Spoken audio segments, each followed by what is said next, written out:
इस ग्राउंड पे अगर आप पहले बैटिंग करते हुए 230 240 या फिर 220 के आसपास रहते हैं तो कहीं ना कहीं आपका आपका पहले बैटिंग लेना भी किसी भी हाल में फ़ायदेमंद नहीं होने वाला। यही एग्जैक्टली लाइंस जो है वो लगातार मैच प्रीव्यू में हमने अपने कही है। यूएई ने इससे पहले भी स्कॉटलैंड के खिलाफ पहले इससे पहले जो मैच हुआ था वहाँ पर भी पहले बैटिंग ली और उसके बाद उन्होंने स्कोर सिर्फ खड़ा किया 217 रन, जिसके जो बिल्कुल भी काफ़ी नहीं था। वहीं पर अगर दूसरे मैच की बात करें यूएसए के खिलाफ कल, वहाँ भी उन्होंने वही गलती की है। अब सबसे बड़ी बात है कि यहाँ पर क्या प्रॉब्लम हो रही है या कि यूएई स्कोर नहीं कर पा रहा, उसका मेन रीज़न आपको समझाने की हम कोशिश करते हैं। कल एक बहुत बेहतरीन यूएसए की जीत, 4 विकेट से जीत मिली है यूएसए को और कहीं ना कहीं इस जीत के साथ यूएसए ने 4 पॉइंट्स कलेक्ट कर लिए हैं इस 8 पॉइंट्स जहां पर जो दाव पे लगे हुए थे उसमें से, जो कि बहुत ही ज़्यादा इंपॉर्टेंट है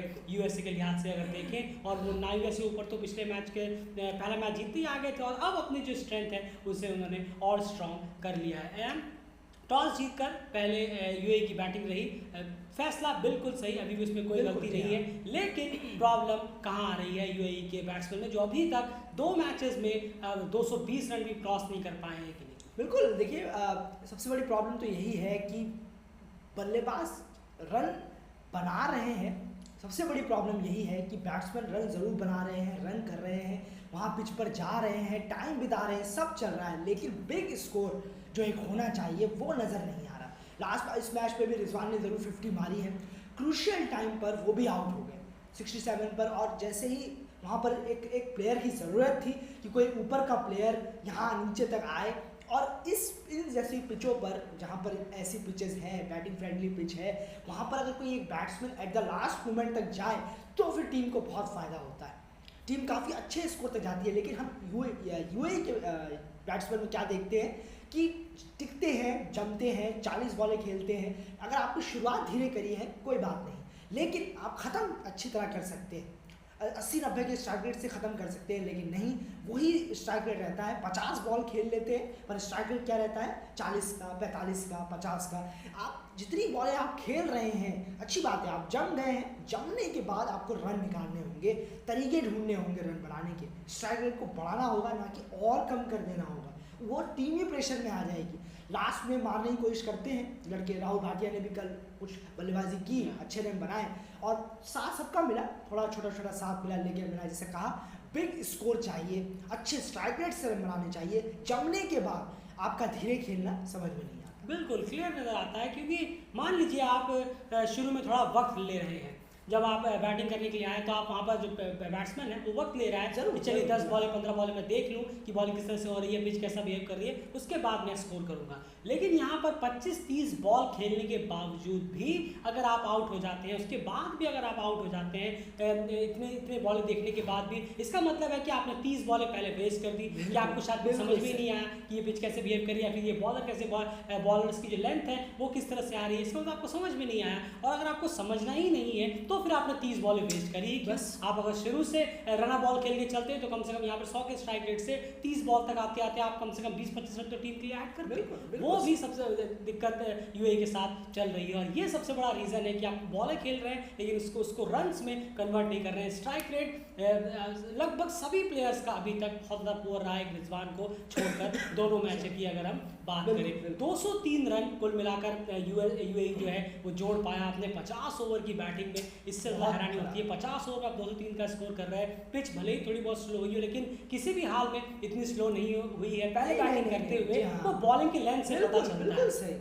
बॉलिंग एंड यहाँ पर चलिए आप बॉलर्स की ही बात कर लेते हैं। यूएसए के बॉलर्स के बारे में आप क्या कहेंगे, जो फर्स्ट हाफ में बॉलिंग कराई गई है यूएई के बैट्समैन, क्या सच में बॉलिंग बहुत शानदार हुई है? बिल्कुल बिल्कुल शानदार हुई है। ट्रैप में रखा है एक बॉलिंग यूनिट ने, फील्डिंग यूनिट के साथ मिलकर काम किया है, ये कहना होगा। सीधे तौर पर अगर ये मोटी बात कहें तो यही होगी कि बॉलर्स ने वही बॉल रखी है जहां फील्डर मौजूद हैं, जहां पर ऑफ साइड का एरिया तो बहुत ज़्यादा स्ट्रांग रहता है। शुरू के 15-16 ओवर में बहुत ज़्यादा कवर करके चलते हैं। स्कॉटलैंड में भी हमने ये देखा, स्कॉटलैंड की टीम में भी, अब यूएसए में भी हम ये देख रहे हैं। रन बनाने के लिए कोई छूट नहीं है, ड्राइव मार रहे हैं, शॉट जा नहीं रहे हैं। इस तरीके से वहाँ पर बॉलर्स ने अपनी फील्डिंग को लगाया हुआ है, मिड विकेट पे लिया हुआ था, बहुत अच्छा लगा देखकर कि प्लानिंग के साथ बॉलिंग हो रही है, ना कि बस आ रहे हैं लेग साइड में डाल रहे हैं, कहीं भी डाल रहे हैं, आगे करा रहे हैं, खिला भी रहे हैं, मिस्टेक कर रहे हैं यूएई के बैट्समैन और तब विकेट भी मिला है। बिल्कुल, तो यूएसए का कुछ सीरियस क्रिकेट यहाँ पर खेलता हुआ नजर आ रहा है, अपनी प्लानिंग प्लॉटिंग में भी बहुत ज़्यादा एक्यूरेट अभी तक हो रहा है और इसी का रीज़न है कि उन्होंने अभी तक एक स्कॉटलैंड को और एक यूएई को मैच में मात दे दी है और अभी भी 2 पॉइंट दाव पर है, क्या पता वो भी कलेक्ट करते हुए नजर आए। लेकिन यहाँ पर आप बात करें अगर चेस की, 204 रन बिल्कुल भी कहना होगा कि सेफ स्कोर नहीं है इस ग्राउंड पे, इस पिच पे, लेकिन यहाँ पर यूएई के बॉलर्स के पास फिर भी कुछ था। क्या लगता है आपको, यूएसए के बैट्समैन ने टाइम लेके आराम से इस इनिंग को बिल्डअप किया और 204 रन का चेस किया, या फिर यूएई के बॉलरों ने इस मैच को इतना लेट तक लेके गए? नहीं, बिल्कुल देखिए, बॉलिंग तो अच्छी हुई है, बिल्कुल हुई है। यूएई के बॉलर्स ने, खासकर स्पिनरों ने काफ़ी बेटर बॉलिंग कराई है और सॉरी सेकेंड इनिंग में हेल्प भी मिल रही है स्पिनर्स को, ये देखने में ही मिला है। जितनी इनिंगें अब तक हुई हैं स्पिनर को ज़रूर हेल्प मिल रही है, इसको कोई दिक्कत है नहीं। और यूएई के पास थोड़े स्पिनर अच्छे हैं यूएसए के मुकाबले, तो यहाँ पर ज़रूर हेल्प उन्हें मिलेगी। पर यहाँ पर जो चेस के लिए एक मोमेंटम चाहिए, एक टेम्परामेंट चाहिए, वो शशांक मुदालिक ने बखूबी दिखाया है, बहुत अच्छा दिखाया है। 70 ऑड रन उन्होंने मारे, 100 अबव बॉलें खेली। इस मूवमेंट पे 100 बॉलें खेलना वाकई शानदार।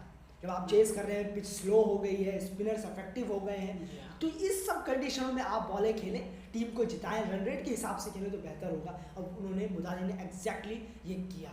बिल्कुल, तो कहीं ना कहीं मुदालिक एक काफ़ी अच्छा यहाँ पर परफॉर्मेंस दे रहे हैं इस लीग की, अगर इस राउंड की अगर हम बात करें, और एक अच्छे स्ट्रॉन्ग बैट्समैन कहीं ना कहीं यूएसए के साथ जी हाँ जुड़ी हुई है और सेकंड 50 इस राउंड में ही वो लगा चुके हैं। तो 204 रन यहाँ पर at the end comfortably USA ने चेस किए, थोड़ा बहुत उतार चढ़ाव हुआ, लेकिन 45वें ओवर तक आखिरकार बहुत बॉलें बची थी, आराम से इस मैच को क्लिंच किया गया।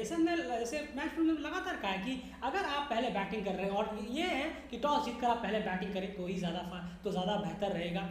तो अगर आप बैटिंग कर रहे हैं पहले, तो कम से कम आपको जो एवरेज स्कोर है उसे क्रॉस करना होगा, और वो है 250 अबव। अगर आपको मैच में अपने आप को स्ट्रांग रखना है, अपने बॉलर्स को कुछ देना है, क्योंकि सेकंड इनिंग में बैटिंग इतनी आसान नहीं होने वाली। इस तरह से आपने स्कॉटलैंड को देखा, उनको 217 चेस करने में 48 ओवर लग गए, और उसके बाद कल हमने देखा 203 चेस करने के लिए 45 ओवर लग गए। लगभग स्कॉटलैंड और यूएसए की जो रन रेट था वो बिल्कुल लगभग सेम ही जा रहा था इस मामले में। तो इसीलिए, और सेकंड सेशन में स्पिनर्स को थोड़ी बहुत हेल्प मिल रही है, तो उस वजह से अगर आप पहले बैटिंग लेते हैं टॉस जीत कर, तो बहुत फायदा यहाँ पर होने वाला है। यूएई की बैटिंग बहुत ज़्यादा खराब रही है, उनका अप्रोच बहुत ज़्यादा खराब रहा है, इसीलिए उनको दोनों मैचों में हार मिली है। आप देखिए, यूएसए ने पहले बैटिंग की, उन्होंने 300 लगा दिए, स्कॉटलैंड ने पहले बैटिंग की, उन्होंने भी 300 लगा दिए, और यहाँ पर जैसे ही यूएई बैटिंग करने के लिए आए, लगातार 2 मैचों में उनका अप्रोच जो है वो बहुत ज़्यादा पुअर रहा है। वो खुद का ही एग्रेसिव अप्रोच कहीं ना कहीं जो उन्होंने T20 world cup global qualifier में अप्लाई किया था, वो यहाँ पर वो भूलते हुए नजर आ रहे हैं। फॉर्मेट भले अलग है, लेकिन अप्रोच आपकी वही होनी चाहिए।